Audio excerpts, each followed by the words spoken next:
우리 오늘 시편 109편 답히도록 하겠습니다. 시편 109편.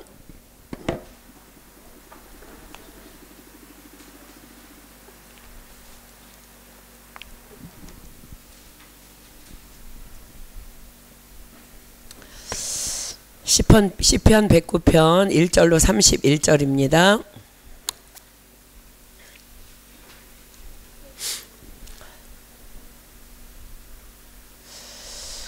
다 찾으셨으면 제가 한 절 읽고 여러분들 한 절 읽고 우리 교독할게요. 시편 109편입니다. 1절로 31절 말씀. 제가 먼저 읽습니다. 나의 찬송하는 하나님이여 잠잠하지 마옵소서.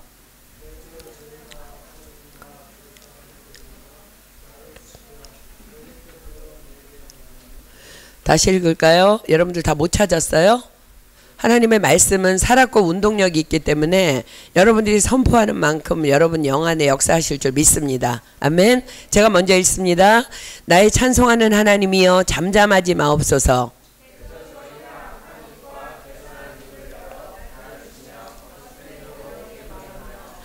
또 미워하는 말로 나를 두르고 무고히 나를 공격하였나이다.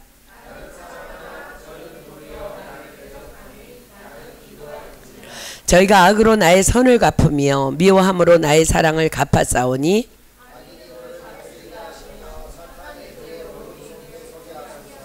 저가 판단을 받을 때에 죄를 지고 나오게 하시며 그 기도가 죄로 변케 하시며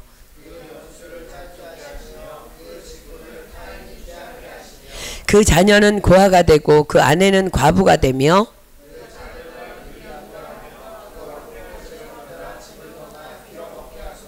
고리대금하는 자로 저의 소유를 다 취하게 하시며 저의 수고한 것을 외인이 탈취하게 하시며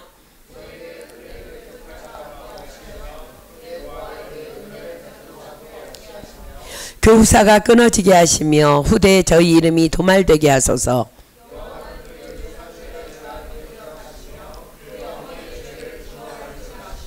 그 죄악을 항상 여호와 앞에 있게 하사 저희 기념을 땅에서 끊으소서.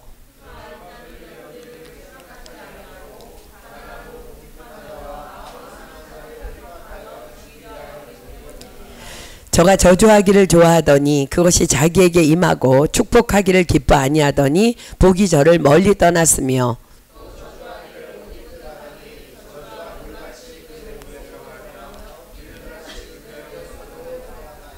저주가 그 입는 옷 같고 항상 띠는 띠와 같게 하소서.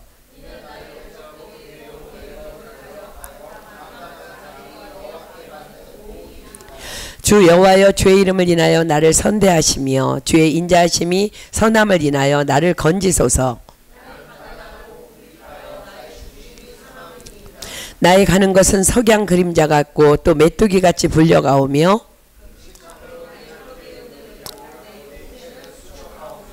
나는 또 저희의 회방거리라. 저희가 나를 본즉 머리를 흔드나이다.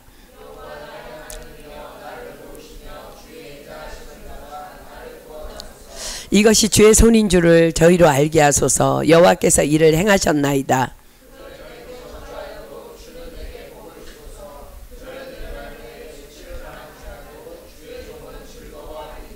나의 대적으로 욕을 옷 입듯 하게 하시며 자기 수치를 겉옷같이 입게 하소서.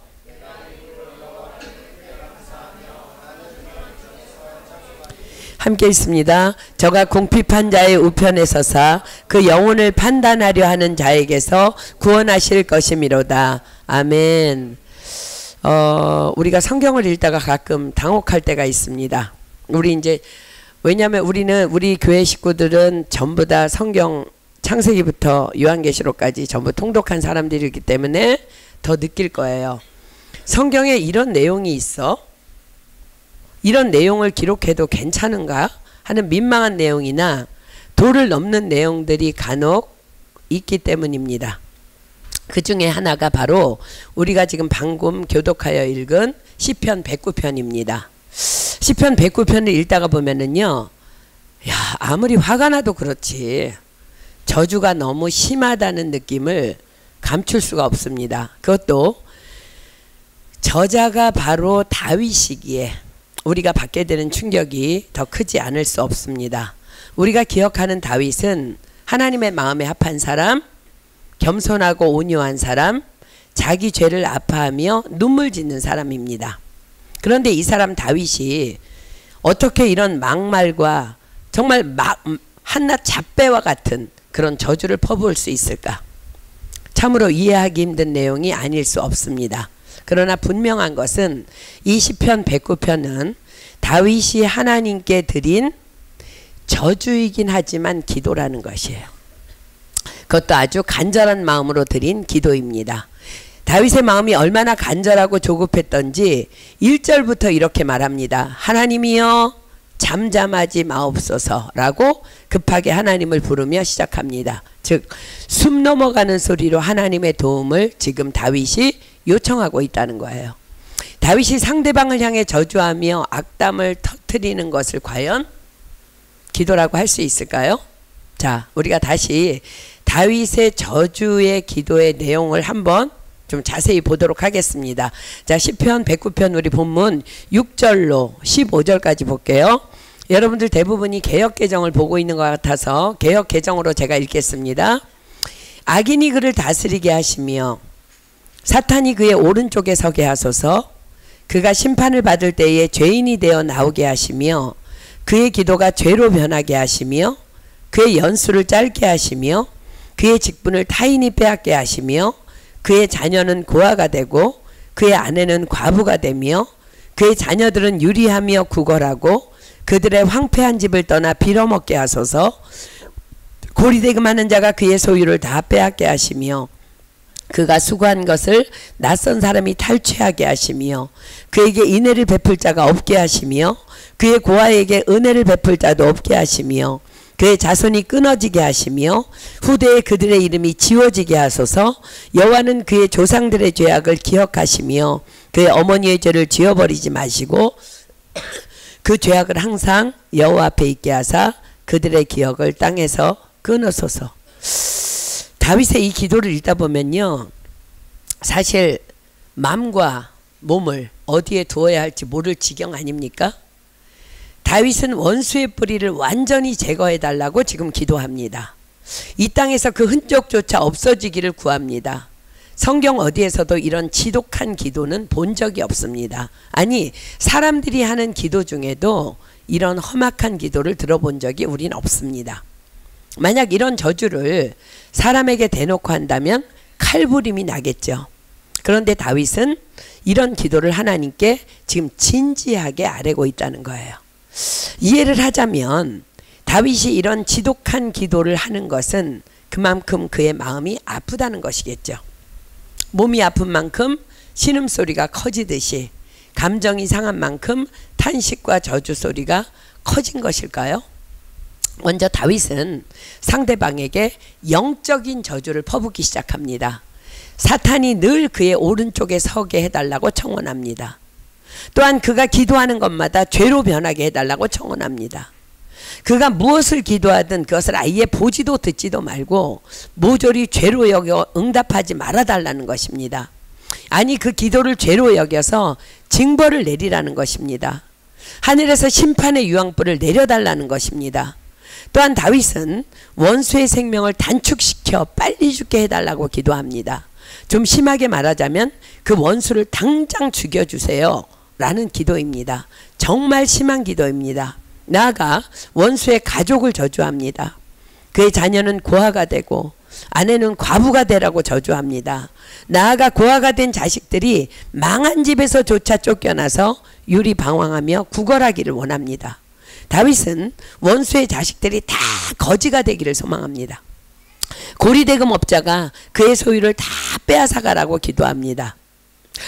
요즘 사회에 문제가 되는 것이 사채죠. 그죠? 고리대금이죠. 사채의 이자율이 살인적으로 높기 때문에 그렇습니다. 몇 년 전에 사채빚 400만 원 때문에 악덕 사채업자들의 시달림을 받은 20대 여대생 사건이 크게 보도된 적이 있습니다. 급전이 필요했던 이 여대생이 사채업소 사무실을 찾아가서 400만 원을 빌렸는데, 그러나 사채단의 교묘한 이자법으로 400만 원이 2년도 채 못 돼서 1억 2천만 원으로 불어납니다.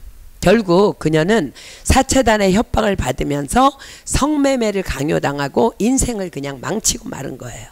불법 사체 시장의 끔찍한 결과를 보여준 사건이었습니다.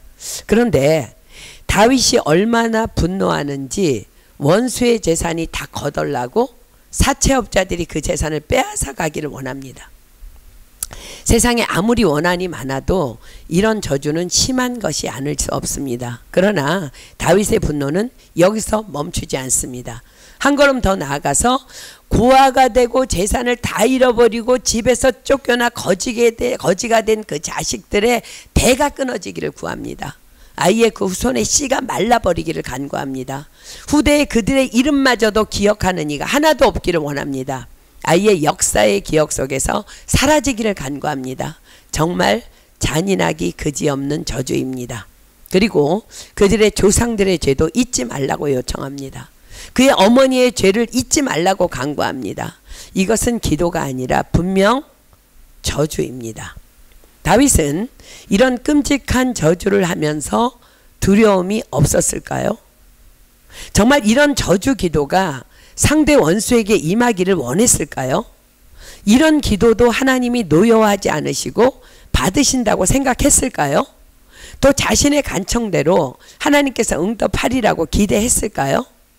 과연 하나님의 마음에 합한 사람인 다윗의 입에서, 아니 마음에서 이런 기도가 가능이나 한 것일까요?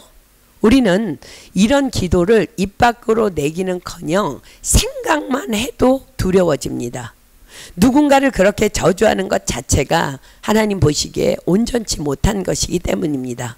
그런 저주 기도가 그에게 임하기 전에 오히려 내 머리에 임할까봐 두려워서 그런 기도를 감히 우리는 엄두도 내지 못합니다. 하나님의 진노가 오히려 내게 임할까봐 두렵기 때문입니다.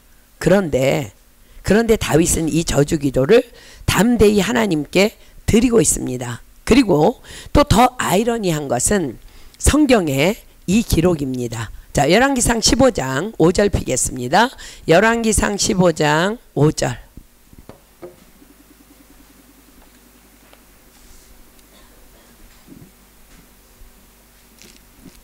우리는 다윗의 밧세바 사건을 알고 있습니다. 그런데 성경이 이렇게 기록합니다. 열왕기상 15장 5절입니다. 보세요.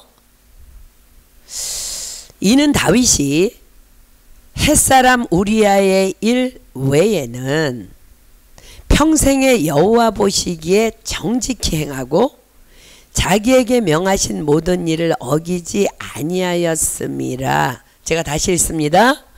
이는 다윗이 햇사람 우리아의 일 외에는 평생의 여호와 보시기에 정직히 행하고 자기에게 명하신 모든 일을 어기지 아니하였음이라. 자, 그렇다면 이 기도를 하나님께서 받으셨다는 말일까요? 결론은 그렇다입니다. 그리고 성경은 또 이렇게 분명히 기록합니다. 베드로후서 1장 20절로 21절입니다.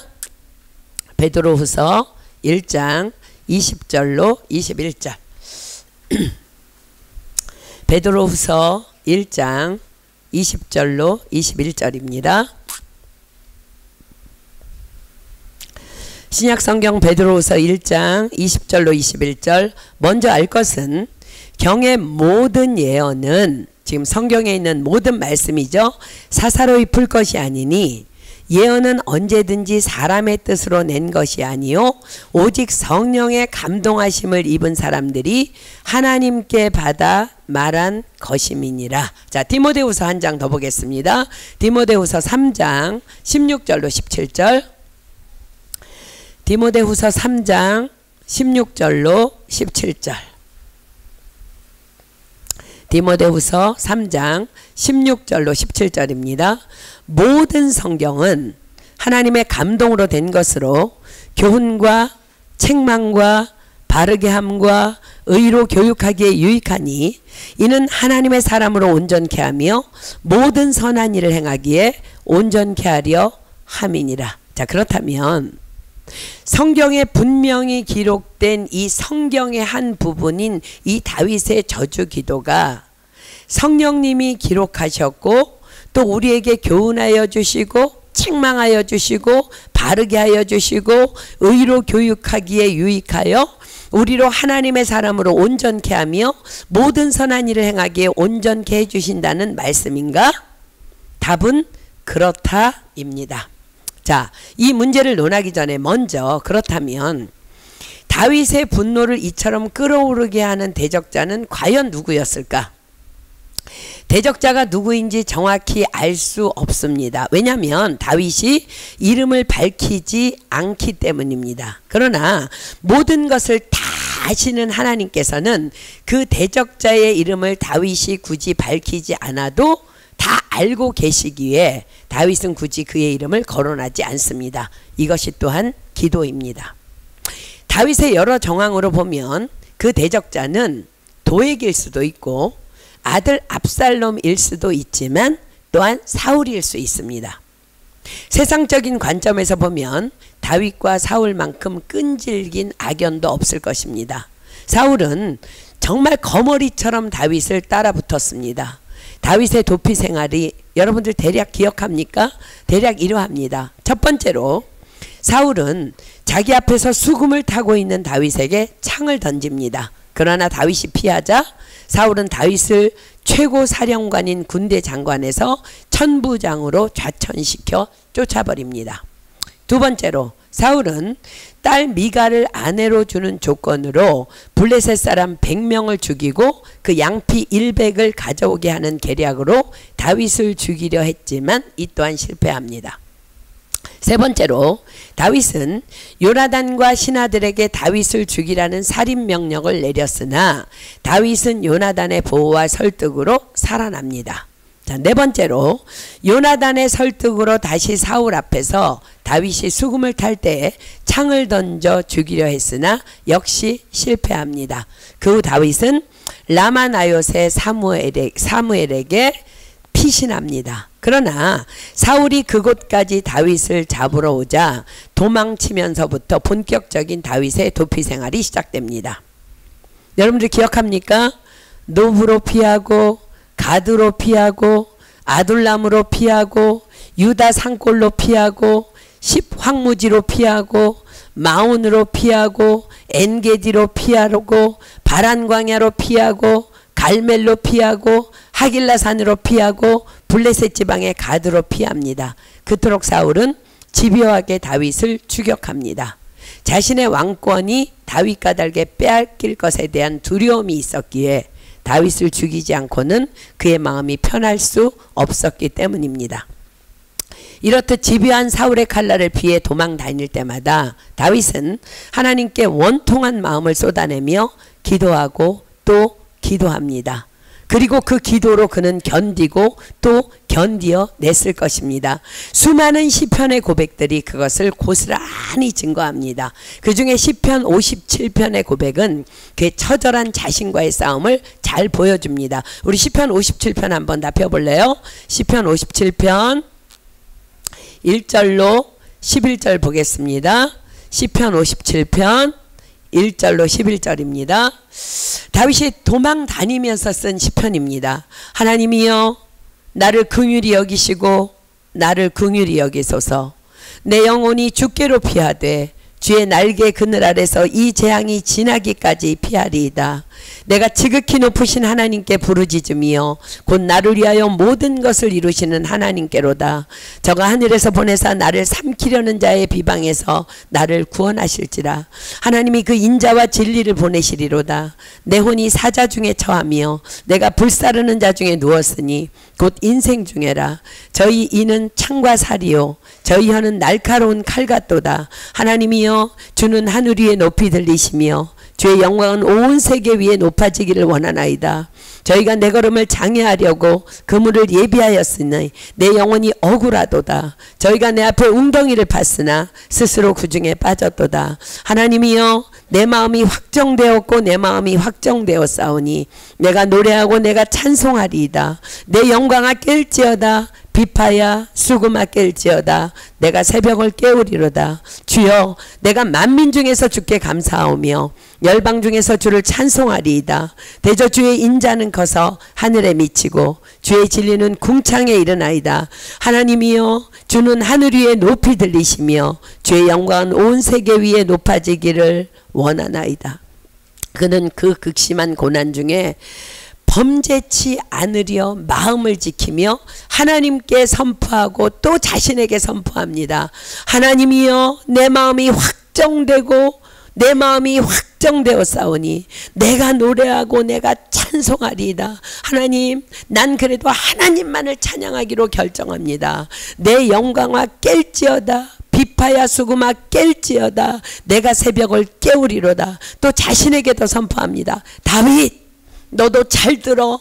정신 차리고 깨어 있어야 해. 넌 반드시 어떤 상황에서도 새벽을 깨워야 해. 새벽이 언제예요? 날이 새기 전 가장 하루 중 깜깜한 시간, 그 새벽에 일어나 기도함으로 자신에게 닥쳐온 그 영적 흑암의 세력을 깨우리라 다윗은 결단합니다. 주여 내가 만민 중에서 주께 감사하오며 열방 중에서 주를 찬송하리이다. 주여 난 다만 감사하며 다만 당신을 찬양하며 나의 입술을 지키겠습니다. 놀라운 다윗의 고백입니다.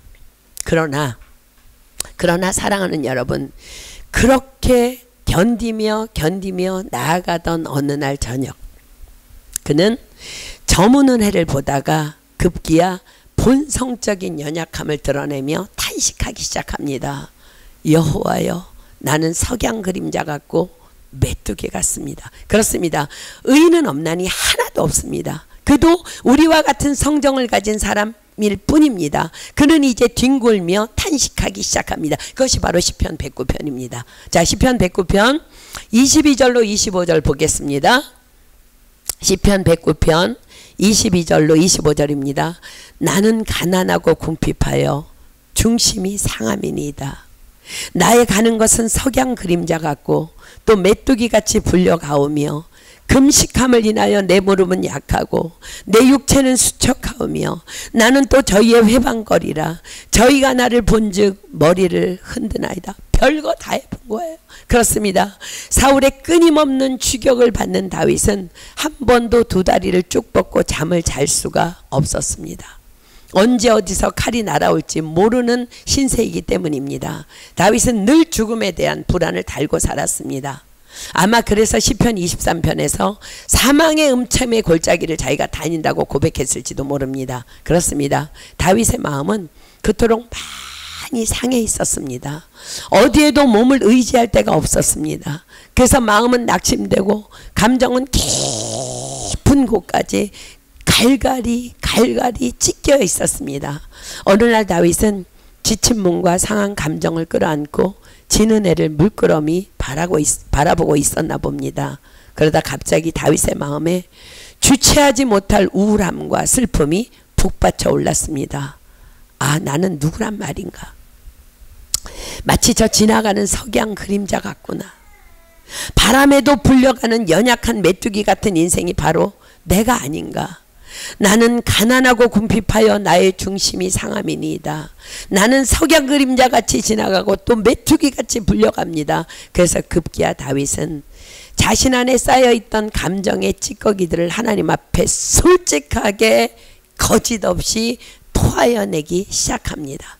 마치 위장 속에서 미처 소화되지 못한 음식물을 쓴 물이 나올 때까지 다 토해내듯 그의 상한 감정을 토하고 또 토하여냅니다. 하나님, 나는 그를 저주합니다.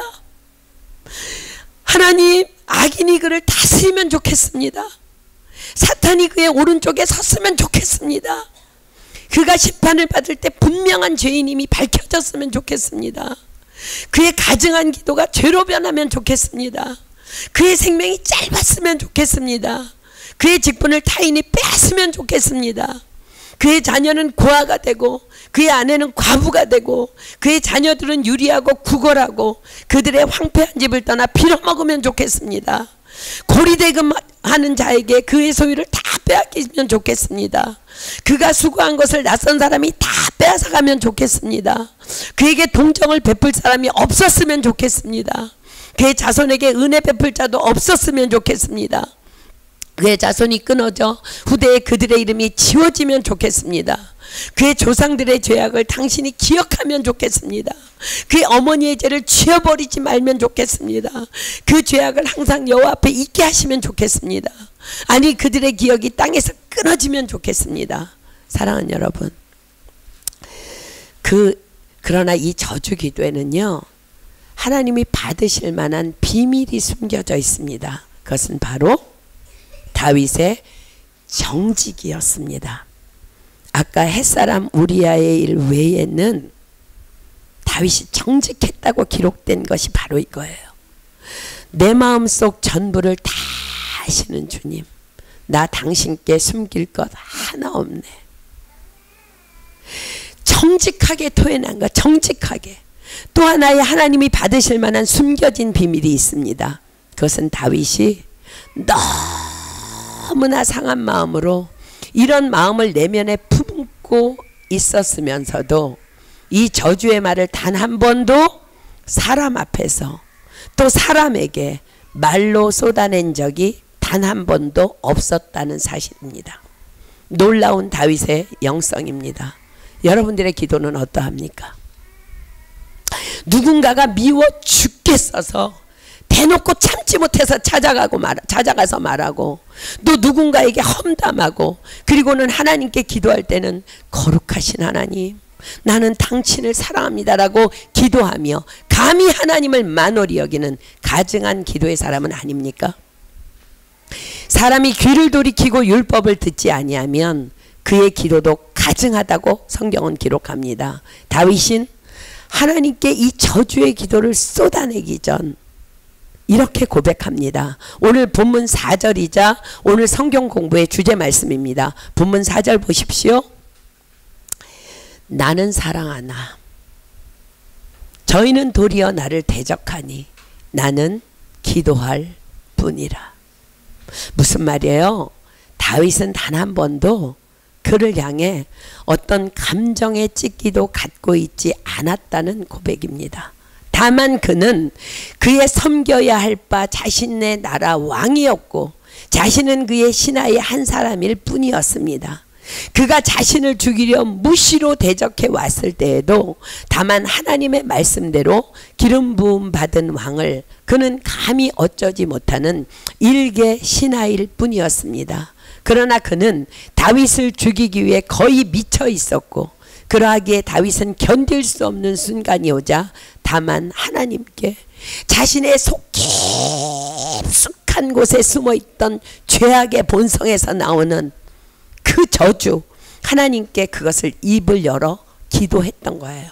이것이 바로 나는 사랑하나 저희는 도리어 나를 대적하니 나는 기도할 뿐이라는 다윗의 고백입니다. 그렇습니다. 기도란 하나님께만 말하는 것입니다.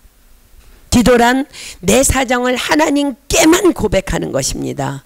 여러분 어떻습니까? 우리 목사님이 가끔 간증하는 거 있죠.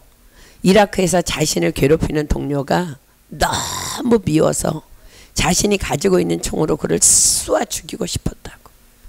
그렇습니다. 우리는 다 그렇게 연약한 존재들입니다. 그래서 하나님은 우리에게 정직을 요구하시는 거예요. 우리를 지으신 하나님께서는 누구보다도 우리를, 아니 우리의 마음속 깊은 전부까지 속속들이 다 아시는 분이십니다. 드디어 다윗은 하나님 앞에 그동안 감추어뒀던 자신의 연약함을 정직함으로 드러내며 쏟아내기 시작합니다. 하나님 견디기 너무 힘들어요. 저 원수가 죽었으면 좋겠습니다. 이것이 바로 정직한 기도라는 거예요. 왜 하나님은 이 기도를 받으셨을까? 시편 103편 14절입니다. 시편 103편 14절입니다. 이는 저가 우리의 체질을 아시며 우리가 진토임을 기억하심이로다. 아멘입니까? 그렇습니다. 우린 다윗이 당한 일은 고사하고 아주 조금만 마음이 상해도 너무 꼴보기 싫어. 그래서 막 도끼 눈을 뜨고 막 노려보고 더 나아가 죽이고 싶은 마음까지 갖게 되는 본성적인 죄인들입니다. 하나님은 우리가 이 본성적 죄인의 옷을 정직함으로 벗기를 원하십니다. 그래서 다윗의 이 시편이 기록되어 있는 거예요. 성경에. 그렇습니다. 이 일을 위해 주님이 이 땅에 오셨고 이 일을 위해 주님은 십자가를 지신 것입니다. 자, 성경이 기록합니다. 요한일서 1장 8절로 10절입니다. 요한일서 1장 8절로 10절. 요한일서 1장 8절로 10절입니다. 신약성경 요한일서 1장 8절로 10절. 만일 우리가 죄 없다 하면 스스로 속이고 또 진리가 우리 속에 있지 아니할 것이요, 만일 우리가 우리 죄를 자백하면 저는 미쁘시고 의로우사 우리 죄를 사하시며 모든 불의에서 우리를 깨끗게 하실 것이요, 만일 우리가 범죄하지 아니하였다 하면 하나님을 거짓말하는 자로 만드는 것이니 또한 그의 말씀이 우리 속에 있지 아니하니라. 이 말씀의 핵심이 뭐예요? 정직하지 않으면 구원은 없다는 말씀입니다. 우리가 이 말씀 앞에 서면 그 누구도 판단할 수 없습니다. 사랑하는 여러분, 여러분 하나님 앞에서 정직하십니까? 그렇습니다. 우리는 다 죄인입니다. 그러나 예수 그리스도를 믿고 하나님의 자녀가 된 우리가 갖추어야 할 신앙 인격이 또 따로 있습니다. 그것은 바로 우리의 상한 감정을 다만 주님께만 올려드리는 것입니다. 왜요? 지금은 다 이해할 수 없지만 그러나 하나님은 언제나 선하심을 우리는 믿기 때문입니다. 아멘입니까? 그렇습니다. 다윗이 바로 그러했습니다. 다윗은 자신의 상한 마음을 결코 사람에게 말하지 않습니다. 다만 하나님만을 바라보며 하나님께만 솔직하게 토해냅니다. 그래서 하나님께서는 다윗의 그 정직한 저주를 그대로 고스란히 받아주십니다. 무슨 말이에요? 그의 이 솔직한 저주 기도를 기도로 인정하며 받아주셨다는 말씀이에요. 그래서 이 저주 기도가 기도로 기록된 것입니다. 왜요? 사울왕으로부터 정말 터무니없이 다윗이 말할 수 없는 깊은 마음의 상처를 받은 것을 주님은 누구보다도 더 잘 알고 계셨습니다. 그러나 다윗은 사람을 향해 단 한 번도 자신의 원수에 대한 저주를 입 밖에 꺼낸 적이 없었습니다. 그는 다만 하나님만을 의뢰하는 인생이었기 때문입니다. 이 신앙 인격을 가진 다윗의 기도를 하나님은 받으실 수밖에 없었던 것입니다. 그래서 다윗은 하나님의 마음에 합한 자인 것입니다. 사랑하는 여러분, 여러분들은 혹 나의 깊은 속마음까지 낱낱이 다 말해도 또 누군가를 저주하는 나까지도 보듬어주며 결코 어떤 흠도 나에게 돌리지 않는 그런 친구를 가지고 있습니까? 아니 혹 그런 친구가 없어서 외롭습니까? 사랑하는 여러분, 세상에는요 그런 친구는 결코 존재하지 않습니다. 왜요? 의인은 없나니 하나도 없기 때문입니다. 그래서 다윗은 입을 다물었던 거예요. 그러나 다윗에게는 또한 그런 친구가 있었습니다. 바로 그분은 여호와 하나님이셨습니다. 그래서 다윗은 결코 외롭지 않았습니다. 그만큼 다윗은 하나님과 친밀한 관계였다는 거예요. 그런데 예수님께서도요 우리에게 친구라고 말씀하고 계심을 여러분 아십니까? 자, 누가복음 12장 4절로 5절입니다. 누가복음 12장 4절로 5절입니다. 누가복음 12장 4절로 5절. 주님이 말씀하십니다. 내가 내 친구 너희에게 말하노니. 자, 예수님께서 우리를 친구라 부르셔요. 몸을 죽이고 그 후에는 능히도 못하는 자들을 두려워하지 말라. 마땅히 두려워할 자를 내가 너희에게 보이리니 곧 죽인 후에 또한 지옥에 던져넣는 권세 있는 그를 두려워하라. 내가 참으로 너희에게 이르노니 그를 두려워하라. 그렇습니다. 하나님이신 예수님께서는 우리의 창조주이시며 구원자이시며 또한 친구이십니다. 친구가 뭐예요? 무엇이든 함께 나눌 수 있는 친밀한 관계를 우리는 친구라 말합니다. 그리스의 철학자이자 과학자인 아리스토텔레스는요, 친구를 이렇게 정의했다고 합니다. 친구란 두 개의 몸에 깃든 하나의 영혼이다. 이 아리스토텔레스가 말한 친구란 두 개의 몸에 깃든 하나의 영혼이다라는 표현은요, 그리스 로마 문화에서 친구의 의무가 무엇인지를 정확히 보여줍니다. 그렇습니다. 헬라어로 친구는 필로스입니다. 필로스란 사랑하는 사람이라는 말이에요. 우리 한국 문화에서는 친구는 나이로 수직 질서가 짜여진 인간관계 속에서 나이가 같은 또래를 말합니다. 한국 사회에서 나이가 같다는 것은 말과 행동을 편히 하며 편히 대해도 되는 그런 관계의 기초가 됩니다. 즉 한국 문화에서는 친구는 다른 어떤 관계 이전의 동년배 개념입니다. 가끔 또래가 아닌 두 사람이 친해져서 말과 행동이 친구처럼 편해지면 나이가 많은 쪽에서 슬쩍 얘기하죠. 내가 네 친구냐? 하면서 관계의 각을 잡아서 긴장을 유지하면서 나아가죠. 그죠? 그래서 나이 차이가 있는데 친구가 되는 경우는 한국 문화에서는 거의 드물다 할 수 있습니다. 그런데 그리스 로마 문화에서 친구는요, 나이 개념이 아닙니다. 친구가 되는 데는 나이가 어떤 역할도 하지 못하기 때문에 동년배가 아니라도 친구가 될 수 있습니다. 친구 관계의 핵심은 관계의 밀도에 있다는 거예요. 그리스 로마 문화권에서 친구는 아까도 언급했듯이 사랑하는 사람이라는 의미를 담고 있습니다. 예수님께서 내 이웃을 내 몸처럼 사랑하라는 계명을 우리에게 주셨어요. 그죠? 그러므로 자기 자신처럼 사랑하는 대상은 다름 아닌 친구입니다. 이 관계의 나이는 아무 의미도 없고 역할도 없습니다. 친구가 되었다는 말은 말을 놓기로 했다 혹은 편하게 대하기로 했다라는 식으로 받아들이는 한국 문화와는 전혀 다른 개념입니다. 친구를 사랑하는 사이로 이해하고 있는 예수님 당시의 문화적 배경 안에서 예수님께서 이렇게 말씀하십니다. 요한복음 15장 13절로 15절입니다. 요한복음 15장 13절로 15절. 요한복음 15장 13절로 15절입니다. 사람이 친구를 위하여 자기 목숨을 버리면 이에서 더 큰 사랑이 없나니 너희가 나의 명하는 대로 행하면 곧 나의 친구라. 이제부터는 너희를 종이라 하지 아니하리니 종은 주인의 하는 것을 알지 못함이라. 너희를 친구라 하였노니 내가 내 아버지께 들은 것을 다 너희에게 알게 하였음이니라. 내가 너희를 위해 목숨을 버릴 거야. 왜냐하면 나는 너희의 친구니까.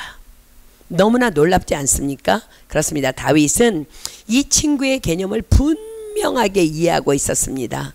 하나님과 자신은 사랑의 관계에 있기에 친구임을 확신합니다. 그래서 그는 아무리 자신의 깊은 곳에 있는 그 내면의 저주까지도 털어놓아도 흠이 되지 않을 그 친구를 향해, 그토록 그의 원수를 향해 저주를 당당하게 쏟아낼 수 있었던 것입니다. 자, 사랑하는 여러분, 하나님은 여러분의 누구이십니까? 주님은 분명히 말씀하십니다. 사람이 친구를 위하여 자기 목숨을 버리면 이에서 더 큰 사랑이 없나니. 그렇습니다. 하나님이신 예수님과 우리는 친구의 관계입니다. 우리를 사랑하시기 때문에 그분이 목숨을 버렸다는 거야. 그렇기 때문에 친구에게는 무엇이든지 말할 수 있습니다. 자, 그런데 사랑하는 여러분, 저는 이 다윗이 이 무지막지한 저주의 기도를 쏟아낸 후에 과연 하나님께서는 다윗에게 무엇이라 반응하셨을까? 과연 무엇이라 말씀하셨을까에 대해서 깊이 고민하며 생각해 보았습니다. 그래서 지난주 내내 하나님께 계속 여쭈었습니다. 그런데요, 기도하는 중에 하나님께서 한 말씀을 저에게 떠오르게 하셨어요. 여호와께서 저에게 다윗을 저주하라 하심이니. 그렇습니다. 다윗이 이 모든 사울을 통한 훈련이 끝나고 또 다른 역경의 훈련을 맞이했을 때에 다윗은 사뭇 너무너무 넉넉한 믿음의 사람이 되어서 그 역경을 통과합니다. 그때가 언제예요? 아들 압살롬의 반역으로 도망의 길에 오른 다윗을 향해 사울 집안의 족속 시므이가 따라오며 돌을 던지며 왕 다윗을 저주하죠. 그죠? 우리가 너무 잘 아는 사건입니다. 자, 사무엘하 16장 7절로 12절 갑니다. 다윗이 죽었으면 좋겠어요 라고 그렇게 저주하며 피를 토하듯이 절규했던 그 다윗과 사뭇 다른 너무 넉넉한 다윗의 모습이 사무엘하 16장 7절로 12절에 기록됩니다. 자, 봅시다. 사무엘하 16장 7절로 12절. 사무엘하 16장 7절로 12절입니다. 시므이가 저주하는 가운데 이와 같이 말하니라. 피를 흘린 자여, 비루한 자여, 가거라 가거라. 사울의 족속의 모든 피를 여호와께서 내게로 돌리셨도다. 그 대신에 내게야 왕이 되었으나 여호와께서 나라를 내 아들 압살롬의 손에 붙이셨도다. 보라, 너는 피를 흘린 자인고로 화를 자초하였느니라. 수르야의 아들 아비새가 왕께 여짜오되 이 죽은 개가 어찌 내 주 왕을 저주하리이까. 청컨대 나로 건너가서 저의 머리를 베게 하소서. 왕이 가로되 수르야의 아들들아, 내가 너희와 무슨 상관이 있느냐. 저가 저주하는 것은 여호와께서 저에게 다윗을 저주하라 하심이니 내가 어찌 그리하였느냐 할 자가 누구겠느냐 하고, 또 아비새와 모든 신복에게 이르되 내 몸에서 난 아들도 내 생명을 해하려 하거든. 하물며 이 베냐민 사람이랴. 여호와께서 저에게 명하신 것이니 저로 저주하게 버려두라. 혹시 여호와께서 나의 원통함을 감찰하시리니 오늘날 그 저주 까닭에 선으로 내게 갚아 주시리라. 자, 말도 안 되는 저주를 다윗에게 퍼붓고 있는 시므이를 향해 다윗이 무엇라 지금 말하고 있어요? 저가 저주하는 것은 여호와께서 저에게 다윗을 저주하라 하심이니 내가 어찌 그리하였느냐 할 자가 누구겠느냐. 여호와께서 저에게 명하신 것이니 저로 저주하게 버려두라. 너무나 놀랍습니다. 자, 사랑하는 여러분, 다윗이 하나님 앞에 자기 원수를 저주하며 쏟아낸 그 저주의 기도를 다 들으신 하나님께서 다윗에게 과연 무엇이라 말씀하셨을지 여러분들 지금 눈치채고 있습니까? 그렇습니다. 하나님께서는요, 다윗에게 분명히 이렇게 말씀하셨을 것이 분명합니다. 다윗, 그런데 너 아니? 지금 너에게 일어난 모든 일, 너의 믿음의 그릇을 넓히고 단단하게 하기 위해 내가 다 그리하고 있는 거야. 너는 범사에 여호와를 인정하라. 그리하면 내 길을 지도하시리라. 푸른 말씀이에요. 시편 109편에 저주하며 그렇게 자기 감정을 토해내는 다윗에게 하나님께서 뭐라고 말씀하셨다고요? 다윗, 그런데 너 아니? 지금 너에게 일어난 모든 일, 너의 믿음의 그릇 넓히고 단단하게 하려고 내가 다 그리하고 있는 거야. 너는 범사의 여호와를 인정하라. 그리하면 내 길을 지도하시리라는 말씀이 다윗의 머리에서 가슴으로 내려오는 순간이었을 것입니다. 그렇습니다. 지금껏 다윗은 하나님의 말씀을 머리로 이해하며 머리로 순종하며 머리로 아멘하며 견디어 왔던 것입니다. 그래서 그는 하나님 앞에서 또 자신 앞에서 이렇게 선포했다고 했죠. 내 마음이 확정되고 확정되었사오니 믿음의 눈들어 주를 바라봅니다.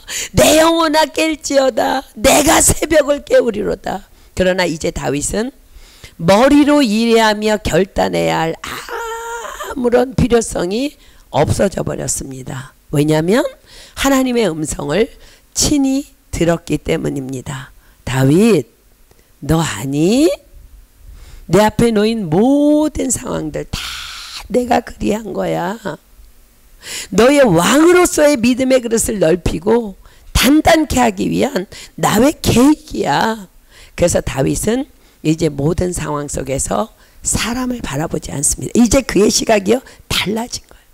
이제 환경을 바라보지 않아. 사람을 바라보지 않아.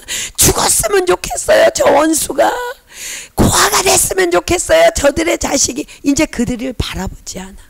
하나님만을 바라봐. 이제 다윗은요 전혀 다른 사람으로 거듭났어요.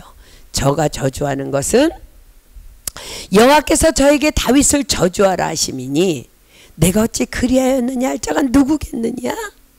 여호와께서 저에게 명하신 것이니 저로 저주하게 버려두라.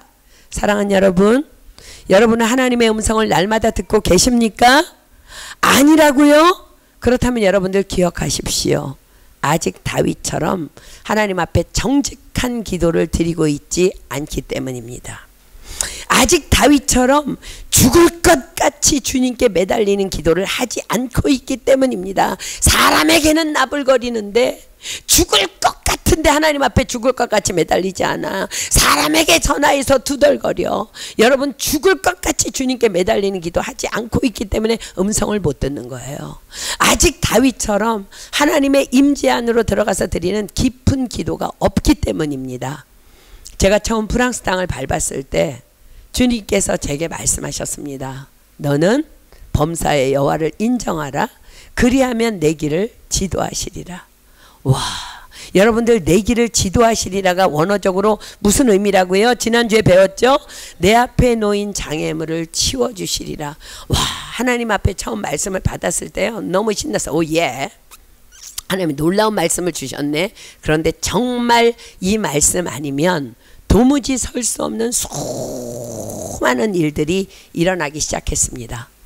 처음으로 파리에 와서 예배를 드리던 교회에서 은혜교회는 이단이니 우리 교회에서 나가달라. 주님께 호소했습니다. 주님, 무슨 이런 교회가 다 있어요? 만약 내가 이단이라면 나를 변화시켜서라도 품어야 하는 것이 교회가 아닌가요? 그러나 주님은 전혀 아무런 요동도 없이 다만 말씀하셨습니다. 너는 범사의 여호와를 인정하라. 그리하면 내 길을 지도하시리라. 그랬때 이 지역에 프랑스 교회를 임대하여 예배를 드리던 때가 있었습니다. 그런데 어느 날 그 교회에서 나가달라는 통보를 받았습니다. 파리 한인교회 목사들이 연합으로 자신들에게 편지를 써서 그 교회 이단인이 내보내라는 편지를 받아놓으라고. 그리고 그 편지는 지금 제 책상 서랍에 고이 간직되어 있습니다. 그러나 그때도 주님은 아무런 미동도 없이 말씀하셨습니다. 너는 범사의 여호와를 인정하라. 그리하면 내 길을 지도하시리라. 유럽 유학생 수련회인 코스타에 우리 교회 청년들을 보내려고 그 청년들이 참석하기 위해서 참가 신청서를 수표와 함께 보냈습니다. 은혜교회는 받아줄 수 없다며 고스란히 수표와 함께 거절 편지를 받았습니다. 그때도 주님은 말씀하셨습니다. 너는 범사의 여호와를 인정하라. 그리하면 내 길을 지도하시리라. 교회 안에 부모의 이혼으로 잠시 제가 돌보던 미성년자 청소년이 있었습니다. 그가 이제 20대 초반이 되었을 때 교회 안에 어떤 자매와 결혼하겠다고 하나님이 배우자라고 응답 주셨다고 하기에 제가 6개월만 기도해보고 결정하자고 권면했습니다. 나이가 아직 너무 어렸고 또 그가 응답받았다는 그 자매는 사생활 면에서 너무나 평판이 안 좋았던 자매였기 때문입니다. 그러나 그 형제는 너무나 결혼이 하고 싶은 나머지 이혼 후에 자신을 돌보지도 않던 엄마를 불렀고 우리 교회에서 결혼을 반대한다는 이유로 그 엄마는 파리의 어떤 한인교회 목사를 찾아가서 주례를 부탁했고 그 목사는 또 주례를 서주어서 그들은 그렇게 교회를 떠났습니다. 그러나 그때에도 주님은 다만 말씀하셨습니다. 너는 범사의 여호와를 인정하라. 그리하면 내 길을 지도하시리라. 한 번은 북쪽에 있던 지방교회 리더의 소식이 계속 저에게 들려왔습니다. 너무 엉터리라는 거야. 너무 엉터리. 그런데 그 교회 리더를 좋아하던 한 독일의 한 목사님이 계셨습니다. 근데 그분이 그 북쪽의 교회를 방문한다 그러길래 제가 부탁했습니다. 저에게 이러이러한 소식이 들려오는데 제가 눈으로 본 것 아니기 때문에 제가 그 형제를 어떻게 치리할 수는 없지만 목사님이 가보시면 대충 감을 좀 잡을 테니까 가보시고 기도해 주시고 권면을 부탁합니다. 그런데 그 목사님이 그곳에 가서 반전을 일으켰습니다. 파리에 있는 김선교사가 너를 너무 질투해서 이러이러한 말로 너를 모함했다고. 그때도 주님은 저에게 말씀하셨습니다. 너는 범사에 여호와를 인정하라. 그리하면 내 길을 지도하시리라. 저는 이 땅에 27년간 살아오며 이런 식의 문제로 이 말씀의 응답을 한 100번 이상은 좋게 받았던 것 같습니다. 수많은 공격이 있었고 수많은 어려움이 있었습니다. 그러나 이젠 얼마나 제가 단단해졌는지 이제는 이런 사건이 나면 엎드려 기도하지 않아도 정답을 얻을 수 있는 지경에 이르렀습니다. 깊이 기도하지 않아도 돼. 답은 하나야. 하나님은 늘 그렇게 말씀하시니까 너는 범사에 여호와를 인정하라. 그리하면 내 길을 지도하시리라. 자, 사랑하는 여러분, 여러분들 앞에 놓인 장애물을 치워준다는 말이 무슨 말인 줄 이해하십니까? 복잡했던 심경을 하나님께 호소하며 털어놓을 때 하나님께서 들려주시는 응답의 말씀이 환경과 전혀 상관없이 나로 잠잠케 또 평안케 하신다는 약속의 말씀입니다. 사랑하는 여러분, 여러분들도 너는 범사의 여호와를 인정하라. 그리하면 내 길을 지도하시리라는 이 말씀을 제가 27년 동안 너무 많이 경험했기 때문에 여러분들에게 계속해서 말씀을 드렸기 때문에 적어도 100번 이상, 아니 어떤 사람은 500번 이상 들었고 받았을 거예요. 그러나 이 말씀이 여러분들의 것이 되기 위해서는 다윗 같은 깊은 기도가 절대적으로 필요합니다. 처절한 상황에서 난 이해가 되지 않는다고 하나님 나 좀 도와달라고 몸부림칠 때 주님이 주시는 분명한 음성, 너는 범사의 여호와를 인정하라. 그리하면 내 길을 지도하시리라는 그것과 덤덤히 성경 공부에 나와 앉아 아, 참 좋은 말씀이야. 그렇지 범사의 여호와를 인정해야지 와는 전혀 차원이 다른 영성으로 갈리게 될 수밖에 없는 것입니다. 우리 중에는 입술로 또 머리로 너는 범사의 여호와를 인정하라. 그리하면 내 길을 지도하시리라를 늘 외치고 다니는 지체들 우리 교회 안에 많습니다. 그러나 과연 정말 여러분들의 가슴으로, 머리가 아닌 가슴으로 그것이 그리 인정되어지지 않는다면 그 말씀은 결코 여러분들에게 능력으로 살아서 역사할 수 없습니다. 증거 많지요? 어떤 경우에요? 말은 늘 아이, 범사의 여호와를 인정해야 돼 하는데 조금만 마음에 안 들면 짜증 부리고 바로 한마디 하고 바로 불평하고. 사랑하는 여러분, 이거 믿음 아닙니다. 가짜입니다. 자, 우리 삶에 한번 적용해 볼까요? 내 마음에 안 드는 여러분의 남편, 여러분의 아내, 어떤 때는 시어머니, 어떤 때는 며느리, 교회 지체들, 주님이 이 시간 우리에게 말씀하십니다. 얘야, 그런데 너 아니? 지금 너에게 일어난 모든 일, 너의 믿음의 그릇을 넓히고 단단하게 하기 위해 다 내가 지금 그리하고 있는 거야. 여러분들 이 음성 들을 줄 알아야 해요. 많은 사람들이 많은 간증을 합니다. 주님, 내 남편을 변화시켜 주십시오. 내 남편 주님 다 아시지요. 내 남편이 변화되지 않으면 내가 도무지 살 수가 없습니다. 응답 주실 때까지 저는 기도합니다. 그렇게 울며 불며 기도하는데 하나님께서 말씀하셨답니다. 너나 잘해. 주여, 시어머니를 변화시켜 주십시오. 울며 불며 기도하는데 주께서 말씀하시더랍니다. 너나 잘해.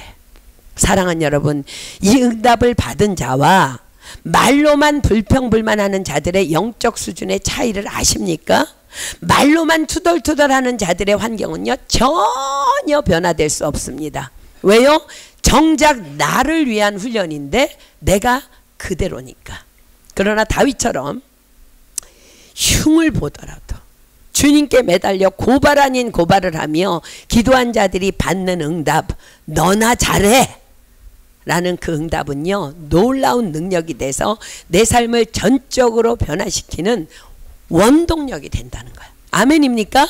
자, 사랑하는 여러분, 말씀 정리합니다. 우리는 오늘 시편 109편의 기도를 겉으로 보며 화들짝 놀랐습니다. 그러나 그의 기도는 하나님이 받으신 기도이며 정직한 기도임을 우리는 또한 배웠습니다.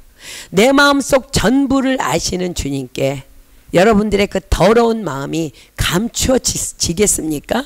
그렇지 않습니다. 오히려 저주를 하더라도 정직하십시오. 주님께서 응답하시며 분명하게 여러분들에게 말씀하실 거예요. 얘야, 그런데 너 아니? 지금 너에게 일어난 모든 일, 관계, 그 사람, 미운 짓 하는 그 사람, 너의 믿음의 그릇을 넓히고 단단하게 하기 위해 내가 다 그리하고 있는 거야. 그러므로 너는 범사의 여호와를 인정하라. 그리하면 내 길을 지도하시리라. 사랑하는 여러분, 여러분의 요즘 영적 상태 어떠합니까? 우리 말씀 모르는 사람 우리 중에 아무도 없어. 머리로만 믿고 있습니까? 아니면 정말 가슴으로 하나님의 말씀을 믿고 있습니까? 사랑하는 여러분, 사람을 향해 입을 다물고 하나님께 깊이 기도하십시오.